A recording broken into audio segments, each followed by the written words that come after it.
Well, good evening, everyone. Thank you so much for being here tonight. My name is Lisa Roman. I'm one of the counselors here at Oswego High School. I've been here for probably, I think it's my 21st year. I definitely feel old as I say that, but each year is new with all the different changes and things that happen in higher ed and all of that. So it always feels new to me. So I'd like to also mention my colleagues who work in our office. We have Mr. Vitale, who works with the beginning of the alphabet, A through C. I work with the next alphabet of students with D through HAN. Mrs. Beresford in the back, she's waving, works with HAO to MCG. Mrs. Henderson works with the next set, which was MCH through RO, and Mr. Carocchio in the back works with the last part of the alphabet, the RP to Z. So if your students are heading to college, they will be definitely meeting with their counselors, and you'll hear through this presentation that we're hoping that they're making appointments very soon if they haven't already. So we'll get started. We're so happy to be able to do this in person. The last couple of years obviously have been a challenge for everyone, and to be able to meet in person and be able to do this, it just makes such a difference, so we're very happy about that. We are excited to help our students wherever they are. Everyone is going to be a little bit different and even have some slightly different goals, so we know you're here for the college portion, so I'm assuming that you will be heading to college, but we certainly work with our students who are heading to the workforce, to the military, and other places like that. So diving right in, when colleges are evaluating applicants, what are they looking for? Number one, they're looking for the transcript. They're looking at what courses the student has taken, how they have done, obviously. Letters of recommendation and an essay that's dependent on the type of college you're applying to. Those would be mostly a four-year college or a bachelor's degree, as opposed to a two-year college or an associate's degree.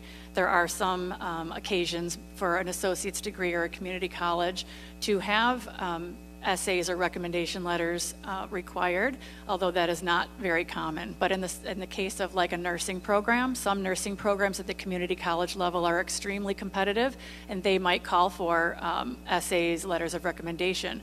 But in general, two-year colleges are they're more open and less needing those types of materials. Four-year colleges definitely do, most of them. Extracurricular activities, demonstration of leadership, etc. We know in the last couple of years it's been very difficult to be involved, but students have found ways to do that with a lot of virtual options and still leading and still being involved. So we know that we've invited people of all different ages to this presentation, so if you are not a senior, definitely please do get involved. It's wonderful to see so many activities happening every day, so please do get involved. Appearance of your application. We know how competitive it can be to be applying to school, to colleges. What we would not want is for a student to be passed aside because of a typo or a misread type of application. So it's really important that you're really taking the time to look over your application, making sure you have someone else look at it for you if you need to, but making sure that you're eliminating those types of errors so that your application is as near perfect as it can possibly be.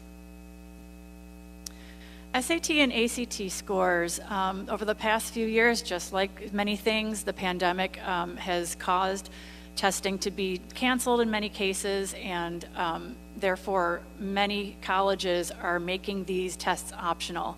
Now, before COVID, there were some colleges making these tests optional as well for different reasons, but COVID definitely caused the SAT and ACT exam scores to be optional in most cases.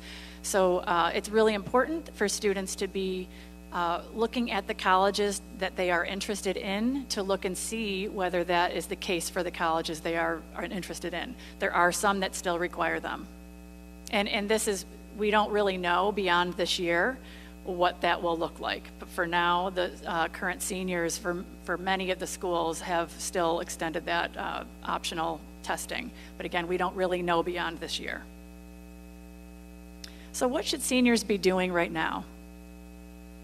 They definitely should be making an appointment with their counselor.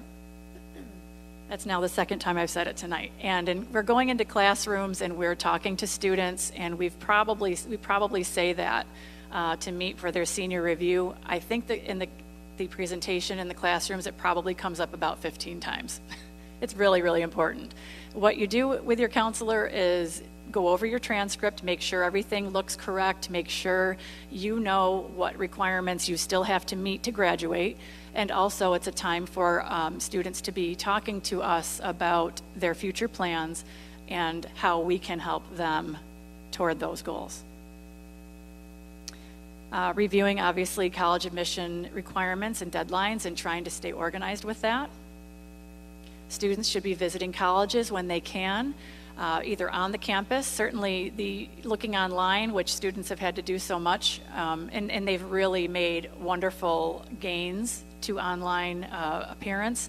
They've made everything from virtual rooms to tours, everything under the sun because they've had to. But really nothing replaces being able to walk on a campus or sit in a classroom or walk inside a dorm or a dining hall. So if at all possible, you really do want to visit that campus before you would decide to go there whenever possible.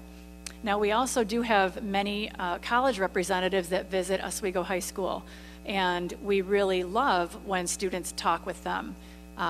It's a great opportunity for a college representative to get to know you and to tell you all about their campus and brag about their campus is what they would love to do, I'm sure.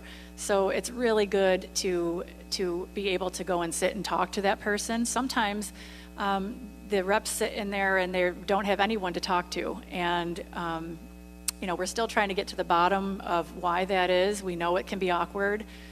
We know sometimes maybe students feel that they can get everything they need online, but really it really is a big advantage to be able to talk to someone, have them get to know you a little bit, and when it comes time to review applications, sometimes those representatives remember talking to you. So it's a great advantage, and we would love for you to use it. Log into SCORE. Now, that's not a misspelling. It does look like Square, but it's really pronounced SCORE. And it is a program that we have here at Oswego High School for primarily college, and we've invited all of our seniors to it. I believe we've invited all of our students to it, except for freshmen last year. But just recently, we invited all of our seniors again through an email, so they should check their school email. They will see an email from SCORE to kind of log into their account. What that is, it's a search engine. You can look at colleges there. You can organize your colleges there and do searches. So we really do want students to use that program. Again, the SATs and ACTs, it's making that decision, what colleges would require them. And really what that means, like optional, when it means that the testing optional, it means that they will not require them and they will base their decisions without them. But if you do show the score, then they will use it as part of the package that they're evaluating. Letters of recommendation. For a lot of four-year colleges, mostly not really two-year colleges, but for four-year colleges, many of them want letters of recommendation. Many of them want a counselor recommendation. Some of them want a teacher or two. Again, it really does depend on the college, and it's important for students to be the expert on that process and what is required.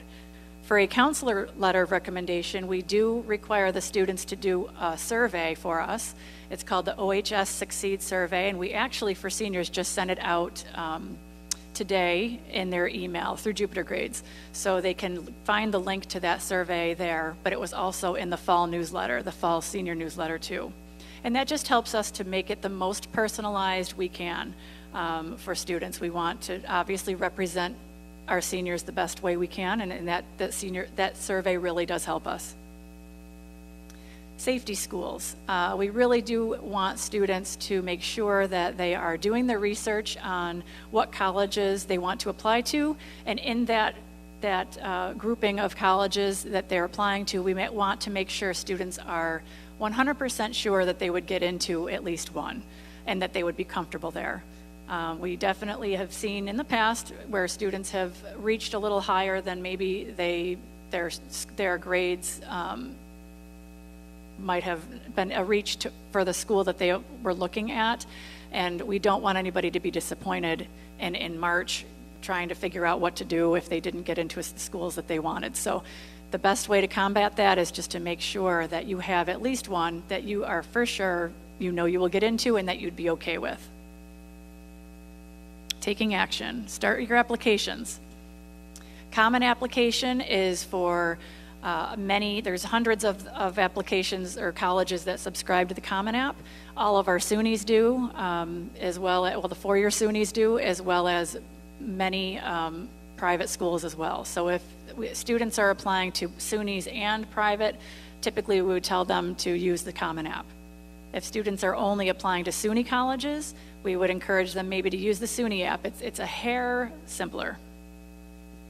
And then community colleges, most of them have directly through their websites a simpler application, and often they're free.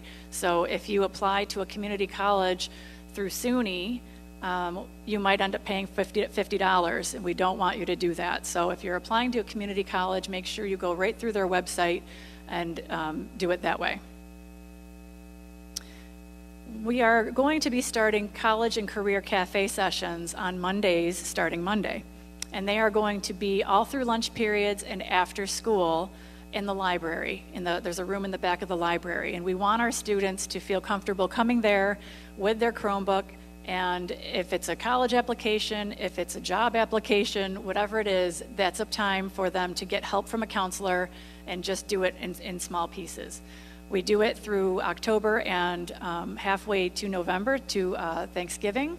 And the reason for that is because we really do encourage our students to have their applications done by Thanksgiving. So we figure if we offer these sessions in October and most of November, hopefully students will be proactive in using them and getting themselves ready to have that deadline. Requesting transcripts for colleges, sometimes for jobs or military. There is a formal process for that. There is the link here, and we will be sharing this online so that you could have the links. But these links are also included in the fall senior newsletter. For those that are seniors out there, the link is also on our website under high school counseling services, and then there's a link, there's a link on the right that would be a transcript request form for current students. We do want students to make sure they're building in time for this because the college application time is a very busy one, and we also do work with students who are not applying to college. They might be in 9th grade, 10th grade, 11th grade doing all kinds of things. So we want to make sure that you're building in time for when your deadline is, back that up 2 weeks so that you're making sure that we are processing that in a timely fashion and getting it to where it needs to go.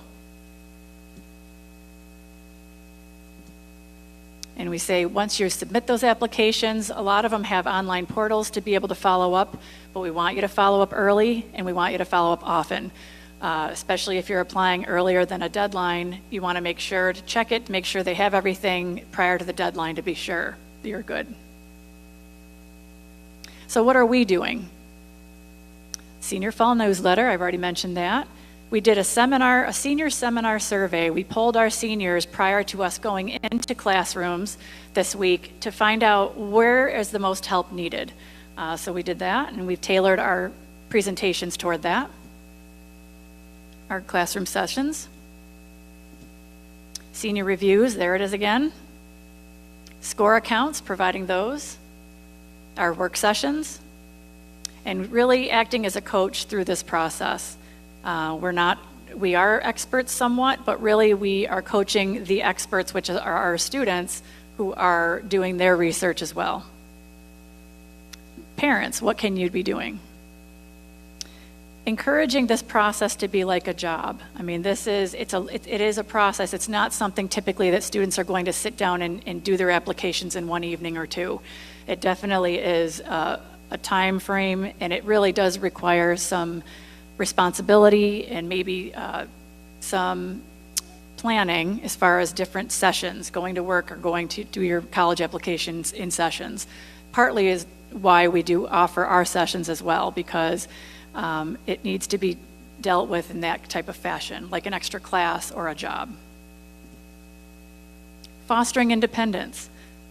Students, especially senior year, and we try from freshman, sophomore, junior, and senior to kind of help students become more independent each year, to try to, by the time they're seniors, be advocating for themselves with teachers, with their counselor, and even talking to the college representatives. When the students are off to college, there is no more Jupiter grades, there really is no more calling or getting a hold of professors, so it's a great time for students to be learning how to do that for themselves if they struggle with that, or if parents struggle with that too. And again, resisting the urge to kind of take it over for them, helping them to know that they can do it, empower them to do it. So those that are not seniors who might be here, what can you be doing? You can be using mynextmove.org to do some research on careers or colleges. You can certainly do the very best you can in high school. Take courses that are challenging to you, that you will work hard in. And that includes senior year. We don't want, if you sometimes hear people say, we're just going to take it easy senior year. Well, if you're going to college, we don't really want you to take it easy, and college representatives don't either. So it's important to be challenging every year. We are offering a college fair in the spring at SUNY Oswego. That's going to be on Wednesday, April 26th in the evening. So that more to be coming soon, but you can mark your calendars for that. And then juniors, any of you should be taking the PSAT on October 15th. That deadline is approaching this Friday, and it has been advertised through Jupiter Grades and also Parent Square. So if it's something you're interested in doing, then please do make sure you register for those. NCAA eligibility, we mention that because there is a very strict process for students who might be interested in playing, especially at the Division I and II level, which are the most competitive levels. There is a very strict academic policy and academic standard that students must meet. So it's really important for students who are athletes at that level, at any age, really to let their counselor know who you are and that you're heading in that direction. And there is a registration through the NCAA clearinghouse, but not necessary until junior year. And again, communicating with your high school counselor, your coaches, really, really important. And again, striving for independence. Get help when you need it in your academics or anything else. Communicating by yourself to your teachers. And again, resisting the urge to let your parents take care of things for you too. Those are all going to help you for your future. And now we're going to hand it over to do our financial aid portion of the presentation. And we're so thrilled to have Molly Dorsey with us. She is a senior financial aid officer at SUNY Oswego.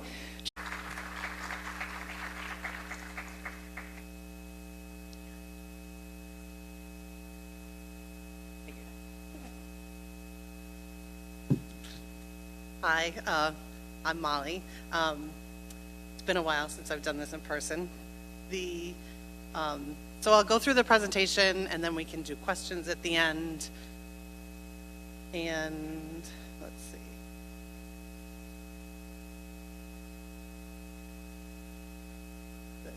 Oh, from beginning.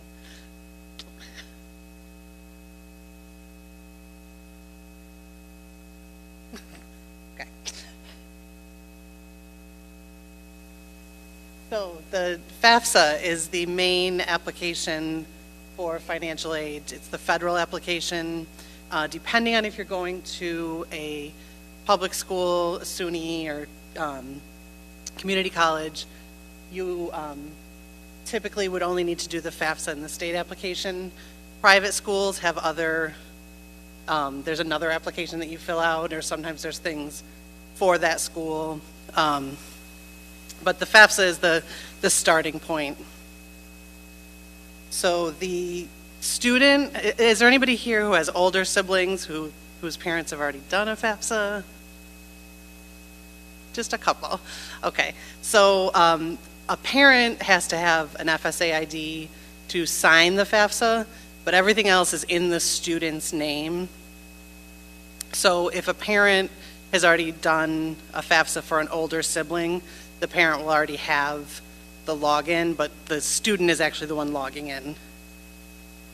And they changed it a few years ago. I've got some tips and tricks coming up, but they made the FSA ID instead of logging in with your social security number a few years ago because people were making errors, and now they're letting people log in with the social security number again, so we're seeing the errors that they got rid of come back. So the FAFSA for 23-24 for any seniors opens October 1st, so you can file starting then. I would probably wait a week or so just in case there's any technical errors in there or glitches. Just give it a little time to iron those out. You'll be using the 2021 tax information. Instead of using the taxes that you just filed, we're going back an extra year, which gives people more time to have their taxes ready. You can use the IRS data retrieval tool. It's much easier now to fill out the FAFSA. When you get to the tax information, you can link right to the IRS, and it fills in all the information for you. The New York State TAP application should be available. They haven't announced it yet, but typically it's available as soon as the FAFSA is available. So that should be October 1st, but that's another reason to wait a week or so to make sure that that is available too. The easiest way to do the TAP application, when you get to the end of the FAFSA and you get that confirmation page, you've successfully submitted it, then it'll say, do you want to do your state application? Sometimes it's kind of hidden, and a lot of people pass over it, but if you do it right then, it will carry your information over. If you don't fill it out right then, you usually have to wait about a week before your information gets sent to HESC, which is the state agency that administers TAP. So make sure when you do your FAFSA, you're looking for that link to do your TAP right then.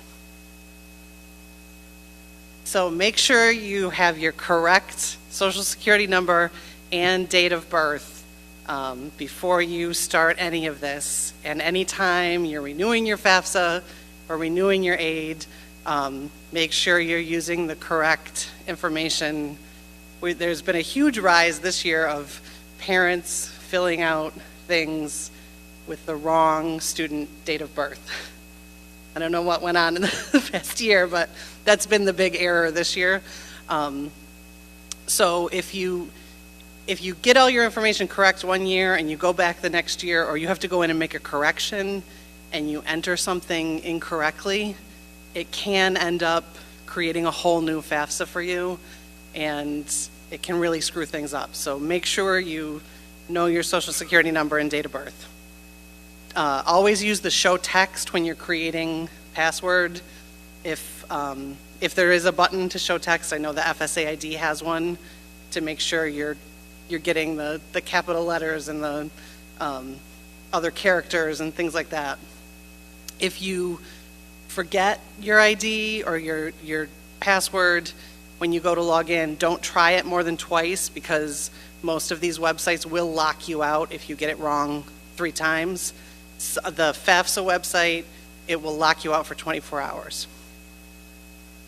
Let's see. Don't try to make a new ID if you forget your old one, because that can really screw things up too, because it is linked to your social security number. We do see people sometimes trying to create a new ID and they just change one number of their social security number. That doesn't work. If you have a hyphenated last name or a suffix like a junior, make sure when you fill that out the first time that you remember how you're filling it out, because that can cause errors too if it's different from one year to the next. So try to remember how you did that. A good idea is to make a spreadsheet and this is true too for scholarship applications and for college applications. Keep a spreadsheet of your usernames and what colleges you're applying to, what scholarships you're applying to, can really help. Make sure when you're creating a password, you're getting all the rules. Sometimes you need a capital letter or something like that. And be careful too, if you're a parent, the FAFSA does now, when you go to log in, it says, I'm the student, I'm the parent, and if you're the parent, it's letting you log into your student's FAFSA with their social security number instead of them logging in with their ID. So just be careful and use the TAP application link, which I already said. So when you fill out the FAFSA, it calculates all the information. It's not simply income-based. It's based on family size, number in college, age of the parents, how close they are to retirement, and it comes up with a number that's called the EFC, which stands for Expected Family Contribution, which they are changing the name of finally because it's a very, expected family contribution is a confusing term. So they're changing it to Student Aid Index, I think next year. And then any college you apply to has to come up with a cost of attendance. There's federal regulations of what is included in that cost of attendance. So the EFC, in combination with the cost of attendance, those two numbers will determine what aid you're getting. For Pell Grants, it's based solely on the EFC. So if you are eligible for a Pell Grant at one school, you're eligible for a Pell Grant at any school. With subsidized loans, that can vary from school to school. The cost of attendance includes tuition, fees, room, board, books, personal expenses, and transportation, which is transportation like getting to and from school, from home. And we call it the budget. A lot of schools will call it the budget. So financial aid includes scholarships, grants, and loans. Loans are the biggest part of financial aid for a lot of schools. It's not what everyone wants to hear, but it's how it is. The loan amounts that students are eligible to borrow for federal loans have not increased, despite the fact that the cost of college has increased a lot. Employment opportunities would be federal work study. Different schools have different amounts of federal work study. It's just like having a regular job. So like at Oswego, we have students who do work study. We have students who work for temp services. To them, there's no difference. It's just a matter of where the money's coming from that they're getting paid with. So if you don't get federal work study, you can still get a job on campus. Grants, scholarships are not repaid. That's free money. You'll hear that term, free money. Loans do have to be repaid. There is the loan forgiveness right now. If there's anybody here who has outstanding student loans, or if you have older students with outstanding student loans, the $10,000 or $20,000 in loan forgiveness, which is for loans that were prior to this June of this year. There's supposed to be an application for that coming out next month. So they say. We'll see if it comes out on time. But so some examples. Pell Grant is the grant that most people know. SEOG is in addition to the Pell Grant. Different schools have different amounts, but the qualification for SEOG is that you are eligible for Pell. Teach Grant, if anybody is going to school to be a teacher, the Teach Grant is another something that you can apply for. Most people qualify if you're within a qualifying major. And that is, if you don't fulfill the requirements, there's a requirement to teach in certain schools after you graduate. If you don't fulfill that, it can turn into a loan. The New York State grants and scholarships, TAP that I mentioned. APS is TAP for part-time students. Excelsior is the scholarship that everyone has heard about on the news the past few years, the free tuition. It only applies to tuition, and any other awards that you get that can be applied to tuition count against it. So it's, there's a lot of caveats to it, so it's not, it makes a better sound bite than it does an actual award. There's other state scholarships. There is a New York State STEM scholarship. It has similar rules to the Excelsior, so you could only get one of those. And it does have, like the Excelsior, which I'll talk about in a minute, the working in New York State is one of the requirements.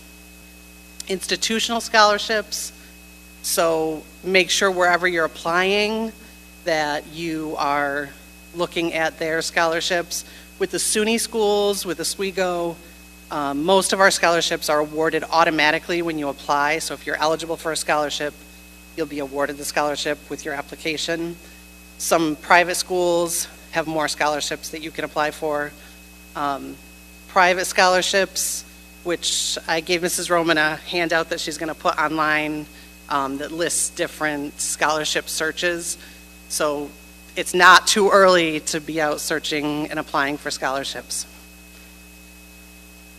So the New York State Excelsior, the main requirement is that the adjusted gross income is less than $125,000. The award will pay, technically it's $5,500, but there's an Excelsior tuition credit that gets added on that's more complicated than anybody really needs to know about, but SUNY tuition is $7,070 for the year, so the Excelsior would cover $7,070 for the year. But if you receive TAP, that reduces what you can get in Excelsior. If you receive Pell, that reduces what you can get in Excelsior. So it's not, so there's a lot of students who apply for Excelsior, but if you're getting full Pell and full TAP, you're not eligible for any Excelsior. You're eligible for the award, but your award is $0. So it's confusing. We get a lot of phone calls and students coming in because that is very confusing, the way that they give you that information. You also have to take at least 12 credits a semester, earn 30 credits a year. If you're off by 1 credit, you lose the Excelsior. If you lose the Excelsior, there's no getting it back. They did just last year put up an appeal process, but I think we've only seen one student so far who has successfully appealed getting their Excelsior back. And the other thing is that if you receive the Excelsior, you have to work in New York State for as many years as you receive the award. So if you get it for 1 year, you have to work for 1 year. If you get it for all 4 years, you have to work in New York for 4 years. If you don't fulfill that, it turns into a loan, but it's a 0% interest loan.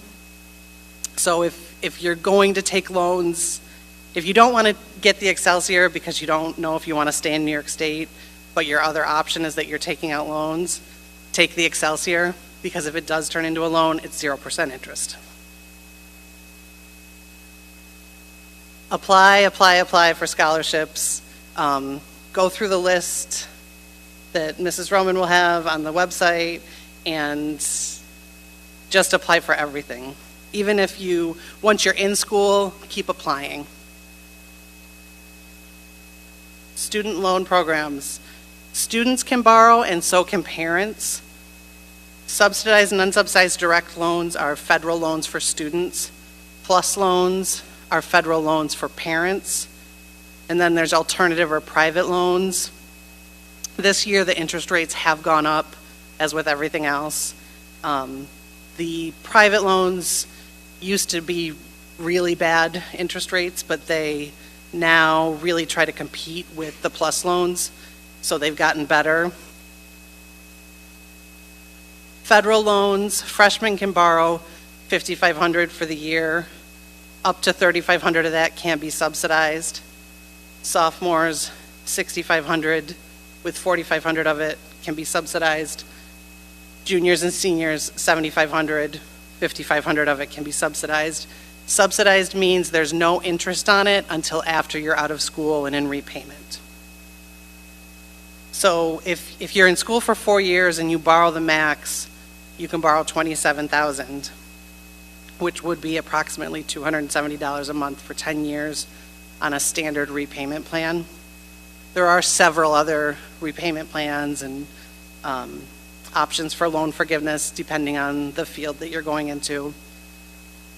But you can use, there's plenty of loan repayment estimators online.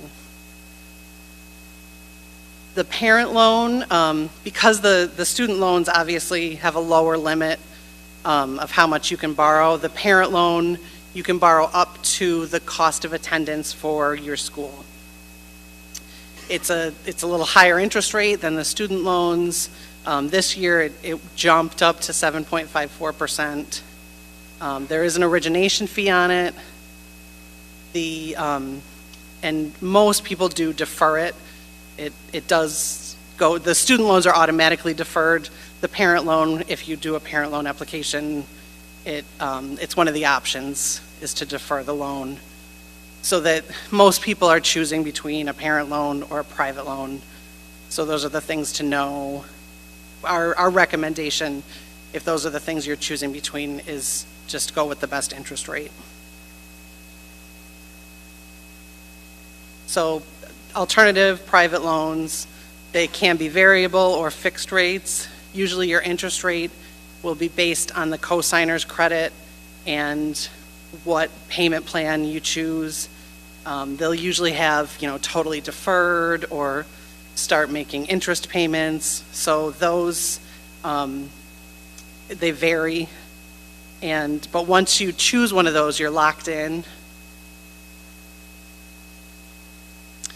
This is based on the 21-22 info. So you can see the difference in cost between a SUNY school, a two-year school, and then a private college. So SUNY's 70/70, that's the that I mentioned with the Excelsior. The mandatory fees you'll find at any school. And then the room and board isn't too far off between the three, but it's the tuition at a private school that is obviously much higher. And that'll depend on the private school. Depending on where you're applying, if you're looking at private schools, a lot of them will offer a scholarship that really, what it does is bring the cost down to what a SUNY costs. So you might get an award letter from a college that has a big scholarship in it, but look at your final costs when you're comparing schools, because most of them will offer some sort of scholarship that will bring the price down to where it's the equivalent of the cost of a SUNY. Most schools will have a time payment plan or a monthly installment plan. We see people who will they'll take a smaller amount of loan and then do the payment plan for part of it. Some people have a 529 that they will use the first year and then maybe do the payment plan for a year and then take an extra loan the third year. Some people sign up for a payment plan and get to the last payment and say, I can't do it, and we'll take out a loan just for that last payment. So there's all different combinations of things that you can do. If you're applying for scholarships and you end up getting a scholarship partway through the semester, we can return part of the loan that you took. So this is studentaid.gov is the main federal website. You can do everything from here. You can create your FSA ID, then log in. The FAFSA is here. You can find out more information about different types of aid. If you are taking out loans, you have to do loan entrance counseling and a master promissory note. It's all online. It's all here on this website. This is the New York State HESC website. This is where the TAP application, the Excelsior application, they have other, here under pay, they have the New York State STEM scholarship, the Excelsior, I don't think I mentioned this, the Excelsior, the TAP is open usually as soon as the FAFSA is open. Excelsior, the application is open for limited windows. So this year, it was open from the beginning of July until August 31st. So when you're filling out your applications, make sure you go back in and do the Excelsior next summer when it's open. And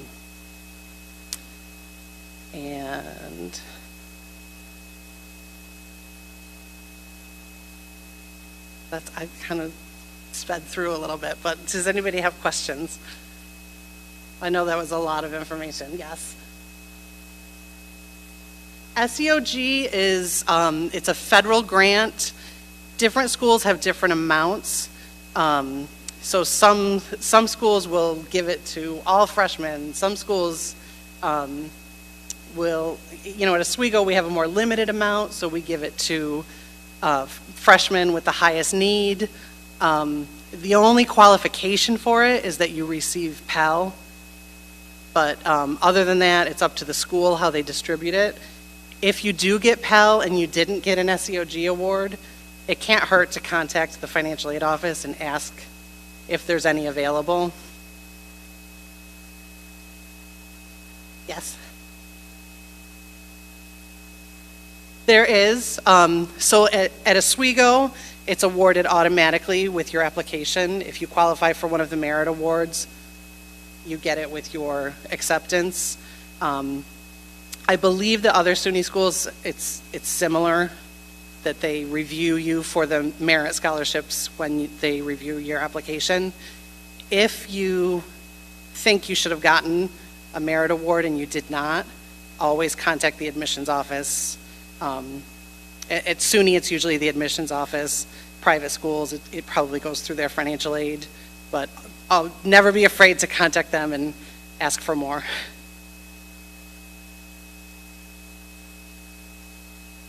Yes, yeah, it's not usually true. At SUNY schools, we're really limited. It might be like the SEOG.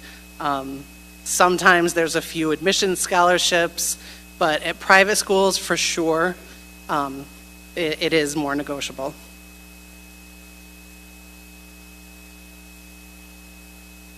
Yes.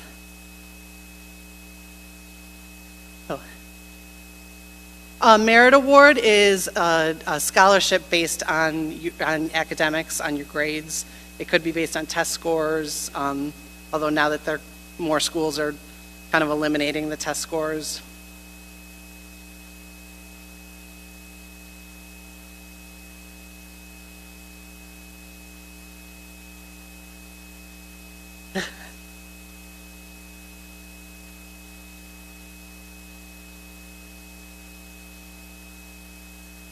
So with the FAFSA, everyone is eligible for the student loans.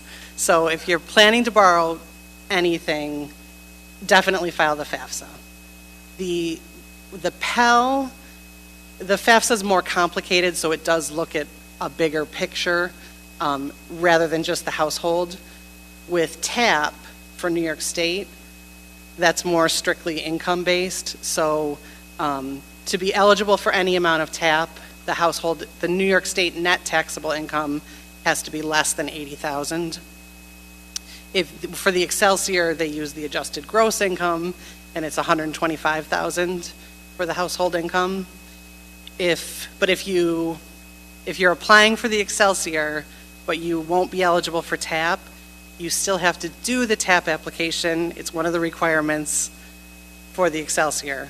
So the people that are in that in between 80 and 125 still have to fill out the TAP application to get the Excelsior. But for FAFSA, we would recommend that everybody fill it out.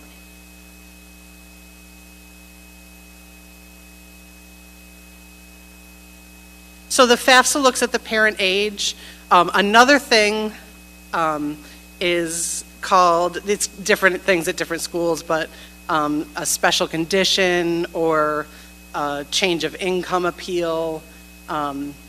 Especially now because of COVID, so many people had to make withdrawals from savings accounts and or from retirement accounts, so it showed up on taxes and anything. So when you're filling out the FAFSA, you want to be accurate with the tax information.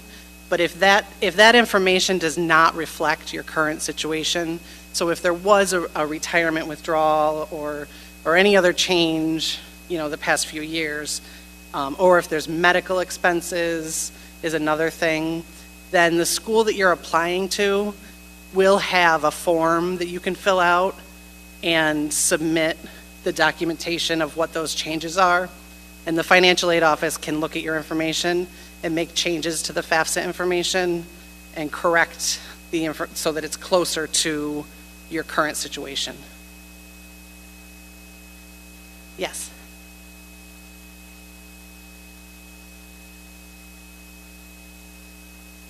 So PALIS is awarded with the FAFSA, so it's not strictly income-based because it does look at the household size and the number in college. So, if it's a low income, then yes, you'll probably get Pell. But we also see some higher incomes with a large family and multiple students in school who also get Pell. So Pell is more, there's not a chart that tells, this income because it's based on other factors. Yes.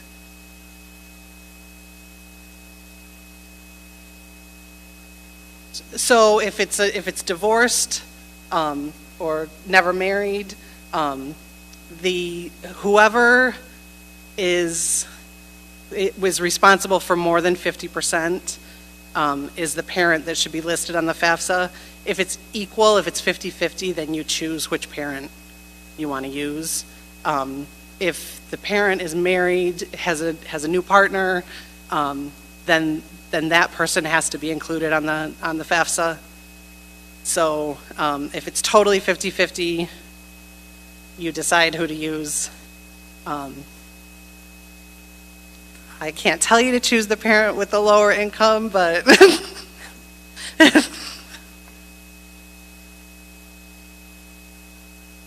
yes.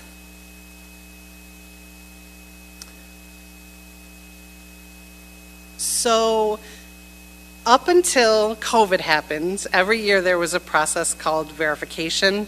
It's still technically happening, but they've canceled it the last 2 years, and most schools are hopeful that they will keep canceling it because it is much easier to process aid without having to do verification. What verification is, 1 out of every 3 students are randomly selected when you complete the FAFSA to verify the information. Supposedly it's random. We wonder because some people seem to be selected every year and others are never selected. If you're selected, if you've matched your taxes on the FAFSA, then usually all you have to do is fill out a simple form that takes 5 minutes. If you didn't match your taxes on the FAFSA, you have to turn in a copy of the taxes. Some schools, some private schools really, will require you to turn in the verification materials. Even if you're not selected, they just collect it from everyone. But for a SUNY school, if you were selected, then you would have to turn in the information. Yes.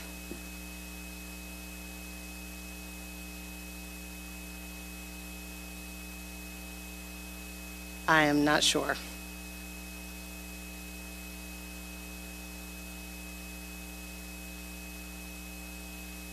Yes, so the FAFSA you do fill out every year. It's always available October 1st.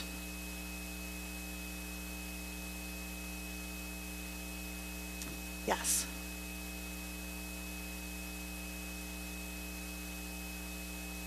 Yes. Yes, I looked that up today.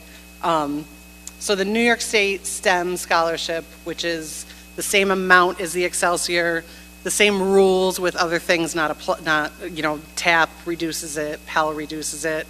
And for the STEM scholarship, it is 5 years in New York State in a STEM field.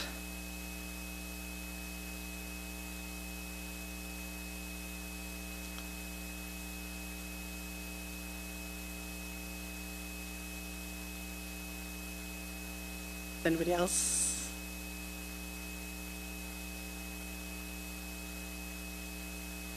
Yes. Let's see.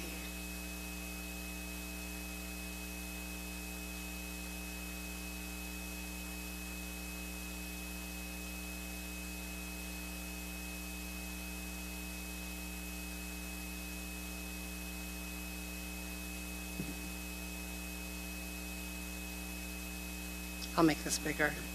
Ugh.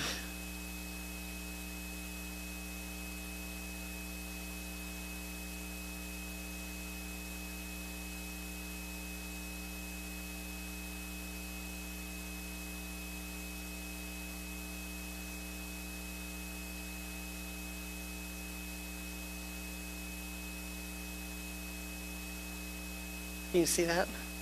Okay. You can also email the financial aid office and say, "Attention, Molly." The financial aid email is financial.aid@oswego.edu. But if you put "Attention, Molly," they'll forward it to me.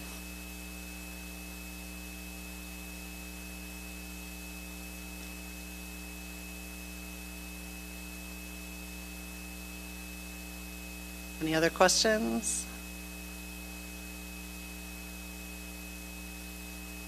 Yes.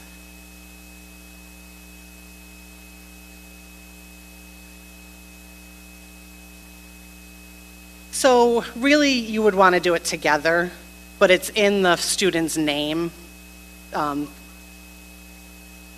Yes, yeah. Yeah, that's a confusing piece too. We get some parents that'll say my FAFSA and my students, it's not two different ones, it's all under the student's name.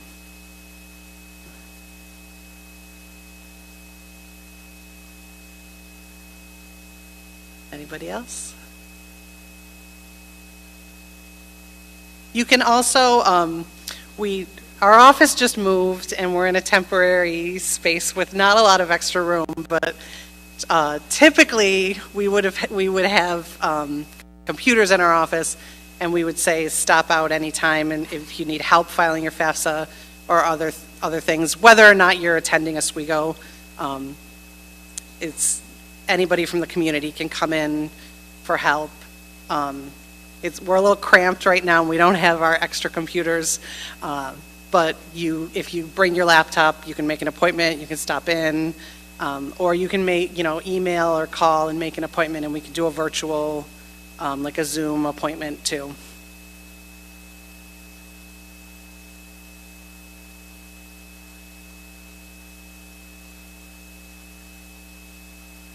Anybody else? Well, thank you for listening, and let me know if you have any other questions, or if you have something more personal that you didn't want to ask in front of the room. Feel free to stop up here or email me. You're welcome. Mm-hmm.